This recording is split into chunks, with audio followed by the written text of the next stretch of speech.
learned the art of war by watching ants. Joshua. Yeah, so that's how the art of war was kind of the origin of the art of war was by I think it was Joshua watching ants and how they operate. Very interesting.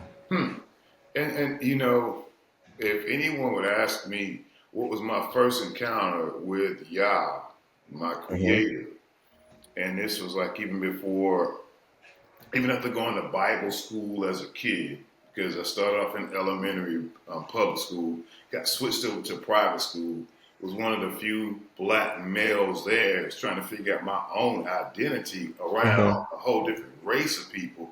And I'm learning about onward Christian soldiers marching on to war with the Hmm. cross of Jesus going on Hmm. before.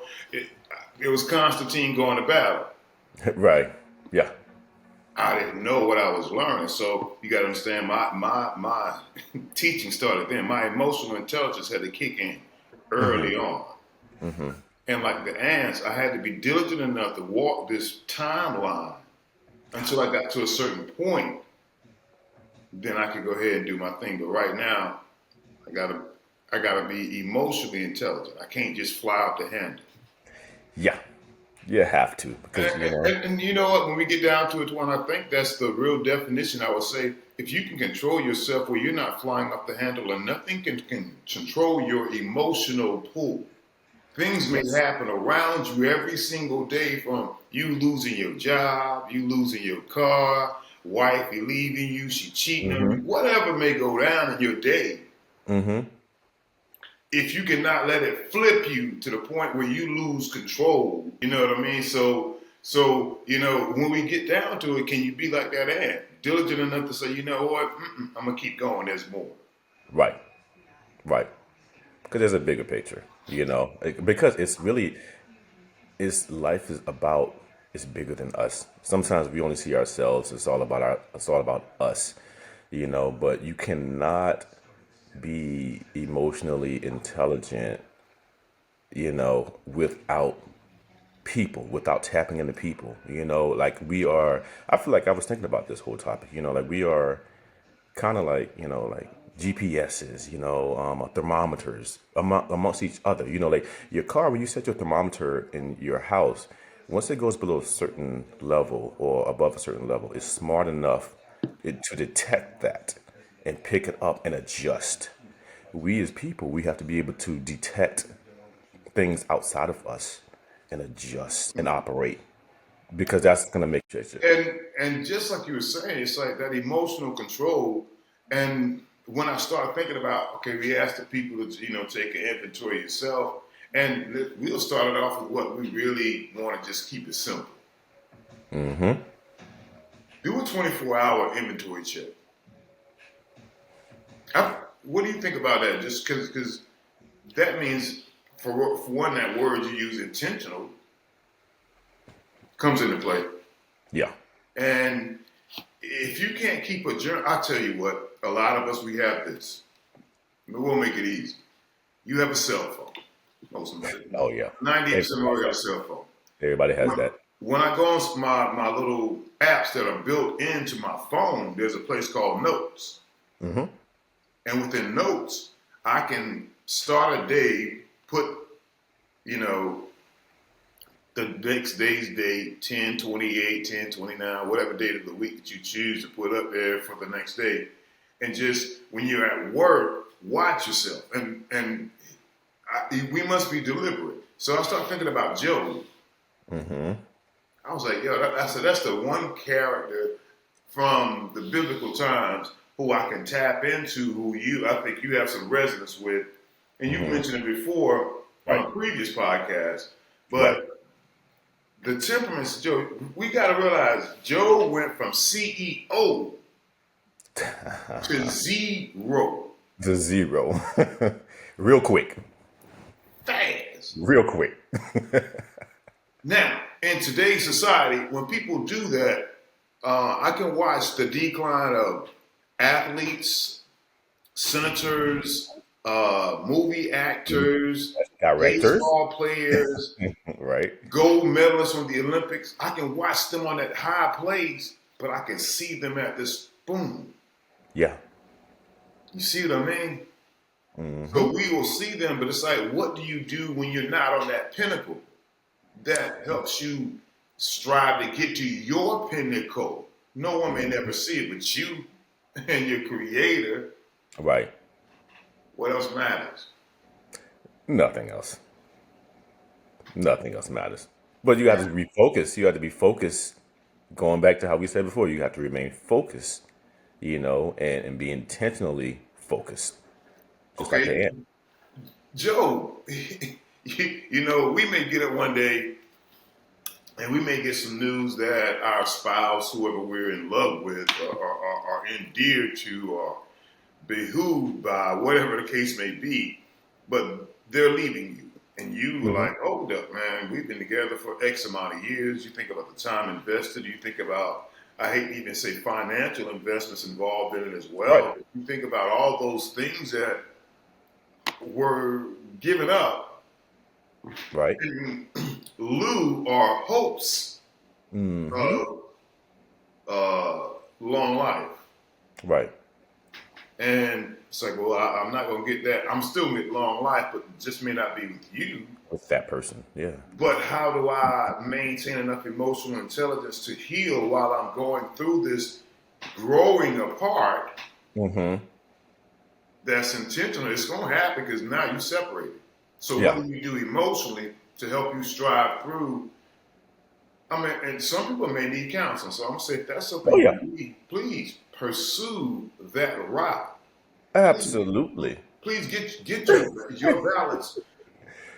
Get your A- balance how it may be necessary. Absolutely. I mean, this is just for me with time and years in. This is like at least 12 years in trying this out. So Yeah. this is not like I'm just talking about emotional intelligence is something you got to stand on and you can just do it tomorrow. No, I'm not going to Mm-mm, say it. absolutely. This I'm doesn't not work going to that play that game with you. Job knew that because when the boys came around, I was like, "Yo, Job, man, you done lost everything. that." Job was like, "Why are you trying to get me to act like you? Mm-hmm. Mm-hmm. Why do people, I guess, with the misery loves company, I hate to use that analogy, but why is it that people who can't seem to make up their mind or can't formulate their own good foundation Uh-huh. are so quick to try to deteriorate or break you down? You nailed it. Misery loves company. It is. I think it's innately we want to do good. There's a good and bad side of us. We want to do good. We want to see people do good, but it's only when we're doing bad we feel like we need company to make us feel better about being in a bad place. Now, I mean, there's nothing wrong with being in a bad place. If you're human, you will find yourself in a bad place at multiple times in life Right. if you're honest with yourself. But you know, I think and it's kind of a common thing, it's okay to feel like you want to feel like you're not the only person. So it's easier to like, makes you feel good and validated. Like, hey, I'm going through this. This is something that's normal. Other people have done it, and other people are here and you feel kind of like good in that aspect. But the problem is, I think some people get comfortable there, instead of striving. I mean, it's one thing to be able to connect with people and then use that to motivate yourself. But then I think some people just sit there and they're like, oh, wow, you too?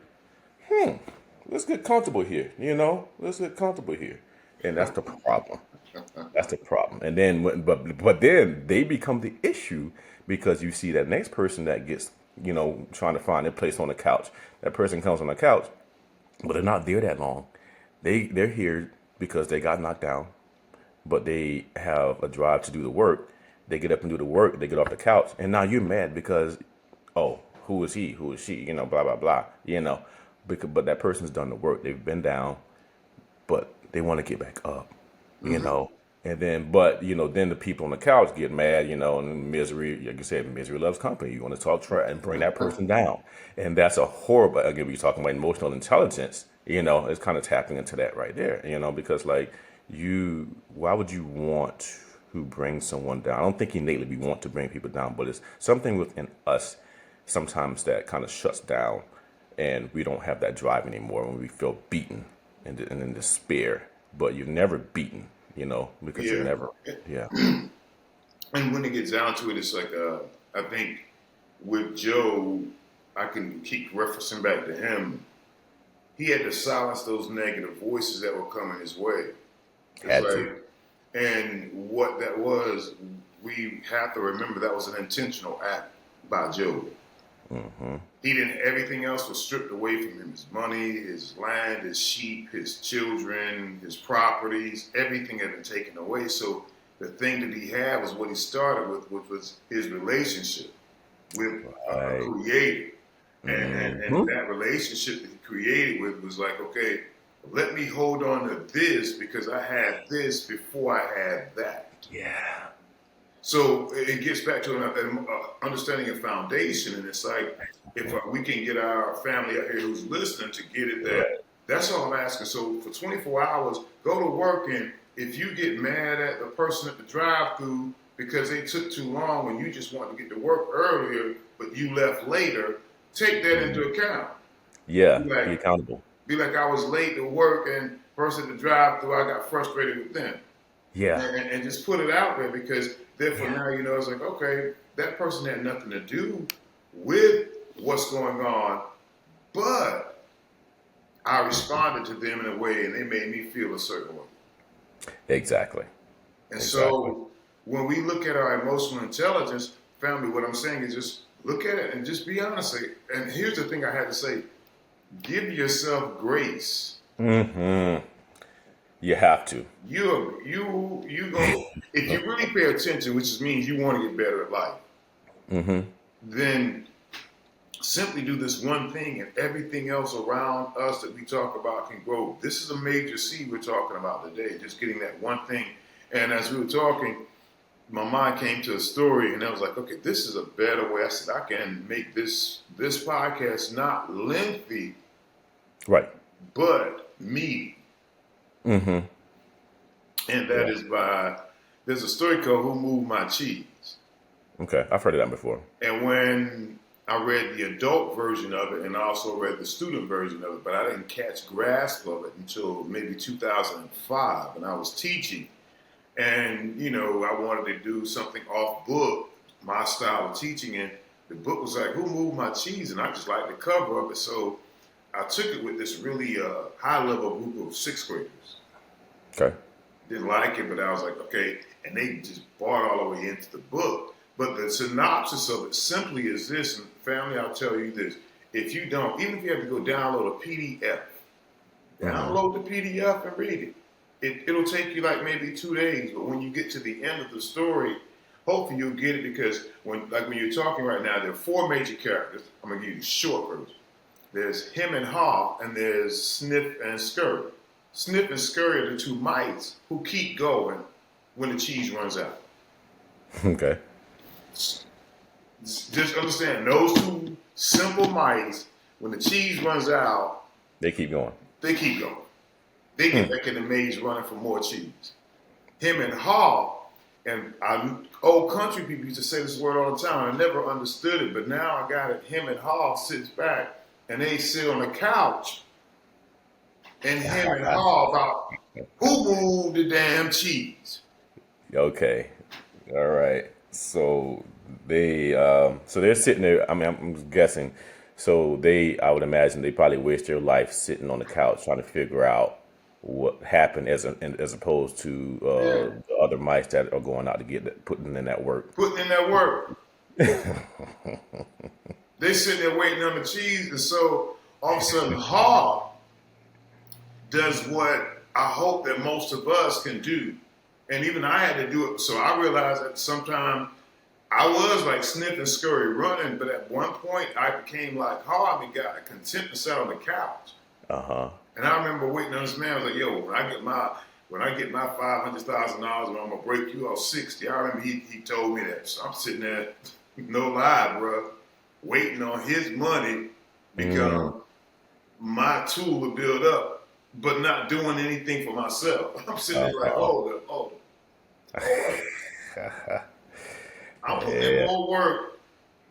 He Yeah. getting more money. I'm getting less paid. Hell no. Yeah. something was wrong with the math. Like they said, the math ain't math. Bad math. Yes, bad math. I had to, and so I emotionally responded to him one day to let him know that look, I ain't no sucker. Flat out. Uh-huh. That's how I didn't say those words, Right, but that was your yeah. but that's what I did. And he responded in a way of retaliation. So he sat back like him, like, shit, I'm mad. Cheese ain't here. I ain't getting none. You ain't getting none either. Sit down. Okay. I had to laugh at him Okay. because him wanted me to be right there with him when it's all Yeah. said and done, and that would be him's fault. Uh-huh. Him downstairs on the couch. Still on the Right. couch. And see, as I think about emotional intelligence, I was like, this show doesn't even have to be 15 minutes long. If I can get people just to go online and Yeah. read that and identify with one of those characters. Now, I would like for us to all be sniff and scurry, but you say those are the mice. Uh-huh. But that's that GPS you mentioned earlier. Yes. See, these mice instinctively know that whatever is here today will not be here tomorrow, so I must be ready to go at all times. Mm-hmm. A bird may not find the same source of food every day, but every day it finds some It food. finds food. And what about them if that, and I thought about it, what about the ones who have to go 3, 4 days before they can find some meat? The lions and the big cats and all that stuff. Right. Yeah. But they Mm-hmm. have to be emotionally intelligent, not to just go crazy, Exactly. They got to preserve that energy. because at that appointed time, they need to be ready, because that's the difference between them surviving and them thriving. Exactly. And I want our people to start thriving, because people for so long, I'll just flat out say it, especially African American people who have some culture, some moral integrity about themselves, instinctively, even if they don't walk by, Right. that's a point to you, family, instinctively, so you know it's right and wrong. So who can who can control that work compass except us? Mm-hmm. And that's emotional intelligence saying, you know what, I know I can do this with my son, I can do this, I can do this with my daughter. I can spend more time there rather than at the club or running around, or maybe I can spend less money so I don't have to work that second job. Yeah. There you go. It's can I make these sacrifices along the way where, Mm-hmm. well, as we talk about it, in the end, Hall finally figured out to get back in the maze. And along the way, he kept writing notes to himself Mm-hmm. in case he ever backtracked. Yeah. And see, that's emotional intelligence at the highest level, because he Right. realized I made a mistake, but I'm not done. Right. And I'm not planning on making it again. Right. And it kind of goes back to what you say. Like, what again? Like, you're talking about these sacrifices. Like, again, what are we willing to sacrifice, you know, for the benefit of ourselves? Yeah. And that's it. Because if you are willing to do that, and it's family, do it in a small step right now. Please, you don't have to go do something Major. major Yeah. to have a breakthrough. You need Right. to have, first of all, you need to just tap on the glass a little bit, okay? Yeah. Just tap on the glass a little bit and realize that they use our emotion to make us vote, to make us run, to make us fearful, to make us Yeah. feel like this needs to happen, or I need to do this, or I need to have whatever Mm-hmm. things, and they tap into your emotion. And as we get into emotional intelligence, the thing about it, the character that got out off the couch wrote notes to remind himself that it took a step to get off that couch. Mm-hmm. And I can't stop. Go back. But Yeah. I need to put a reminder just in case I do, that as soon as I see it, I turn and go right back in the direction I'm going. Exactly. So that way it gives you gratitude and a chance to forgive me for saying to make a mistake Yes. Yeah. until you get it right. Right. Yeah. But also, so it also gives you a sense, like when you're able to look back. I'm sure, like you said, you've been writing for 21 years plus years. I mean, doesn't it like? How do you feel when you go back randomly and look at those writings and thinking of the place that you were then and where you are now? Doesn't it like? Don't you see like the growth? And I mean, even that would give someone a sense of a reward of seeing like, wow, this is where I was then, and this is where I am now. This the way I'm thinking right now as opposed to where I was thinking back then. So it should be like some growth there, and I think that should be something of a reward, a rewarding feel. How do you feel out when you look at your stuff and how you were thinking back then and how you are now? It's a reward. And see, so when we talk now, I remember my emotional intelligence. It was one day, and I said I had to think of a day in particular, and I'll give you the short version. I had to coach a basketball game and teach school that day. So when I got up that morning, I knew, all right, while I'm getting dressed, my mind was on, okay, who's going to be there for the game tonight? How's the bus ride going to be? And boom, boom, boom. So my mind is on that. Mm-hmm. Understand it now, but I'm supposed to be going to teach. Right. So get in the car, drive to work, do my little thing, get in the building. Some little kids having some attitude, whatever. We chop it up real quick, calm down before we moving on, because I'm thinking about the game. Mm-hmm. So I'm emotionally attached to a basketball game that has not happened yet, but I'm at a job. Mm. And then I go to the school, and so I have to navigate that. So now I'm doing two things. I'm making myself do way more work. Uh-huh. Yeah. And I realized that, and I went throughout the day and lunchtime, and when I got to the game, we won like I thought I was, but then I looked at how much emotional time I put into something that was already in place Yeah. to be successful. Uh-huh. But I'm thinking about it all day long, and that's not navigating the teaching and the little teeny kids' attitudes. Right. Right. It was too much of an emotional strain that I did on myself. So now I minimized all of that, and I was like, oh, so when I'm at the plant and I'm building pallets that got to be 6 foot high, the top got to be 4 foot high. Guess what I thought about? Boxes. Yeah. That's it. That's it. That's it. Hmm. It's funny, the guy we were talking about, Sad Guru, watch him a lot, and he was talking about different things like that, kind of aligns with what you just say. He said, when I'm in the car, when I'm driving, I'm not thinking about anything but driving. You just really focus on that one thing. And like you said before, just do one thing great. And like how we're talking about, like, you know, taking inventory and things, do something different. Like it could be something simple, like you said, it doesn't have to be major. It can be something as simple as I'm gonna wake up 30 minutes earlier every day. Do that for a week. Simple stuff. It could be simple stuff. I'm gonna, when I come home from work, I'm gonna, like, instead of throwing my clothes on the ground like I normally do, I'm gonna put them up.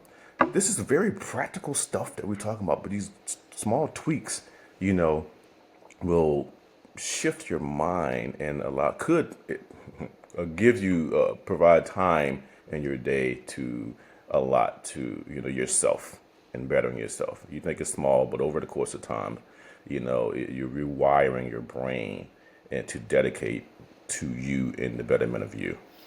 You're building up a muscle. Yes. You're building up a mental muscle, and see what we're talking about is to gain that emotional intelligence basket. If you don't believe me, just do the inventory for 24 hours. Get your little phone, take a note, and when something that you know that normally just makes you feel write that part down. Mm-hmm. If you do something that does give you a little bit of joy, write that too. But I want you to focus on the things that make you go blah in the middle of the day, and watch how many times something will come across your desk or your inventory of mind, and it'll trigger an emotional response. Mm-hmm. And if it triggers a response, be honest enough to say, wow, boom, that one got me. Write it Yep. down. Write it down. It's okay. If you want to get technical with it, put down the time with it. That'll help you get really kind of with empirical data now. Yeah. Now you're doing your own AI. You don't need artificial intelligence to catch that right there. Right. See, that's that holy intelligence right there. That's AI. Uh-huh. And that's where we're going. And so as we wrap this thing up, I'm just like, good talk. And I was thinking, what is it that I can say right now? This could be kind of a conclusion of emotional intelligence. We'll start to springboard on some other things, because the Who Moved My Cheese, I'm telling you, family, I implore it with everything that's in me. Just grab it. It's an easy read. I'm like I said, literally PDF it online. And absorb what happens with these characters. But here's one thing I was just something additional that I do. Write, you take the quotes that Hall writes down, write them in a journal yourself and keep up with them. Hmm. And you'll see the notes that he's leaving to himself and how the note is like a setup to his success. Okay. You know, when I kept a note of it, what I did with the class and I was teaching it, I was like, so what does this mean right here? So every day you got to realize those um, 11, 10-year-old, 12-year-old kids, that's what we were working on for like 30 days. That Mm. book and that premise of thinking. So guess what became their whole premise of thinking now to this day? Yeah. Move with the cheese. That's a nice seed that you planted there, Yeah, move because with the that's something. cheese. Yeah. Yeah. And that's how you gain emotional intelligence and realize that the cheese may move tomorrow. It's going to. It's going to move. Are you going to move? Exactly. And if you do, you'll start to get quote unquote cheese crumbs along the way to let you know, go this way. Exactly. And when you find those cheese crumbs, I promise you, I'll share this family, you'll get a little crumb every day you wake up in this life. And that's the joy that I have. It's like, oh, I caught that little crumb right there yesterday. Oh, I caught this Mm-hmm. one. Because Mm-hmm. crumbs become a loaf after time, I promise you, family. Right. I've been eating Yeah. well off crumbs, so keep Mm-hmm. eating. That's all I'm telling Again, you. we are GPSs, so like you said, the crumbs let you know that you are on the right path. Right. Good. But like you said, the small things. If I promise you, if this is some testimonial, if you just get up 30 minutes every day earlier than you normally do, you'll notice how smooth your morning flow is as far as getting up, getting ready for work, and Mm-hmm. however you manufacture your first few hours of the day. Mm-hmm. You'll notice it'll have a smoother flow to it.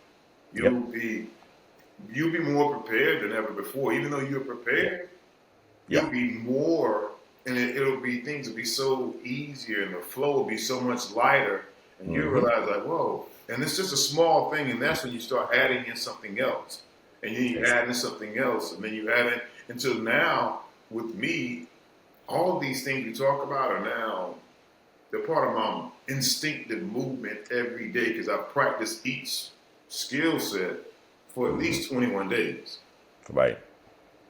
intentionally.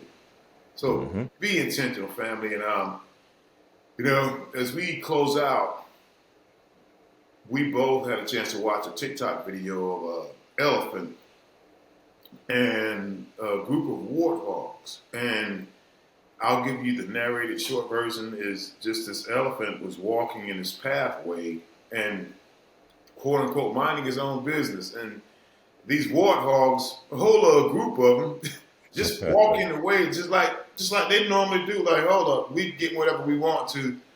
And the elephant was about to take a step, and then when it put its left hoof down, it stopped because the little warthog done ran his little teeny you know what underneath there. And Uh-huh. he's like, hold up, man, I was already here. What are you doing? But Uh-huh. the elephant in this giant, enormous size took his paw back and let it down and let them do their thing and backed up, put his paw down, and then proceeded later on his Right. destination. What do you Right. think about that whole little thing? It was a great, display of emotional intelligence, because the elephant knew that those were other life forms. He knew that he was bigger than them. There was nothing to prove. He was like, they're there, I'm here, but there's no need for me to flaunt around, and I can, if I want to, I really could, do some damage Right. here because I'm bigger and they're in my way. But as small as they were, he was very careful, to not create any damage. And that display of emotional intelligence is something to take note of, because it's not even I'm the big dog here, but it's not just about me.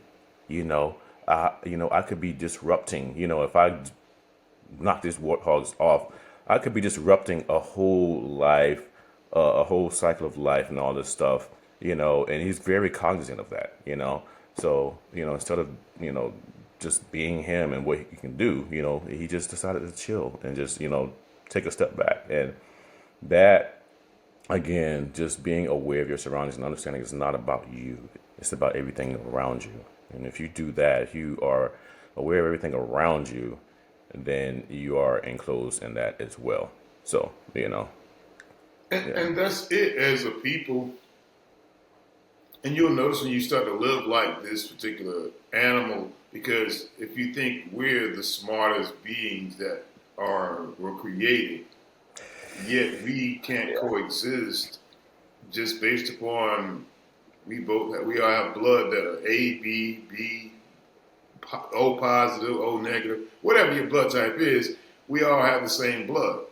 Right. Not the same skin, the same blood, but it's like we just say, well, that's good enough. But we can't even learn that lesson. So that's why it showed me the empathy that you can have and still be as mighty as you need to be.